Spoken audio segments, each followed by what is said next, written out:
Why do so many people fail at living the Christian life? While many answers have been offered, I believe that there is one overriding reason that fits each one of these cases. People have failed to either understand or have been unwilling to surrender to the main requirement of faithful discipleship, and that is that Jesus must absolutely be first in our lives.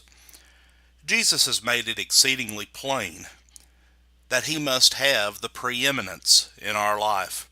We must love him more than material things as established in the Sermon on the Mount in Matthew 6 verses 19 through 24. This means that we must not neglect our service to him in the endeavor of amassing physical wealth. Also, we must generously support his cause with our material blessings. Furthermore, we must not seek wealth by dishonest or dishonorable means. But sadly, there are some Christians today who are guilty of using the guise of separating church and business in order to engage in unethical, sinful, and even at times illegal business practices. These things are not to be a part of a Christian's life. Likewise, Jesus tells us that we must love him even more than the dearest ones on earth to us. This means that we must not yield to family pressures that would cause us to disobey Christ. Even if our family were to disown us for becoming a Christian, we must still serve the Lord to the best of our ability. The basic and most difficult sacrifice that Jesus asks of us is that of ourself. We must present our bodies as living sacrifices unto God, Romans 12 and verse 1. Jesus said his followers must deny or no longer recognize themselves, Luke 9 and verse 23.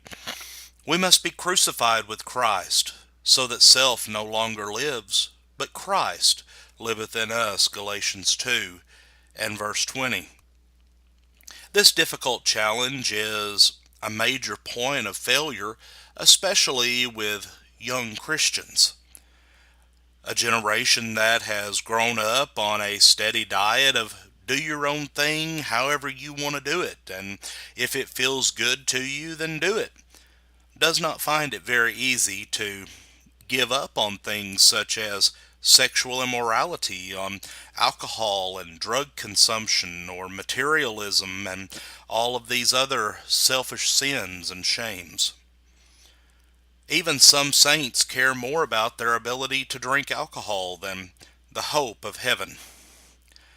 Our age is one that is convenience crazy and pleasure mad. Our world operates like Israel did in the day of the judges. Every man simply does that which is right in his own eyes, Judges 17 and verse 6. Men have become vain in their reasonings, and their senseless hearts are darkened, leading them to unspeakable evils, Romans 1 verses 18 through 32.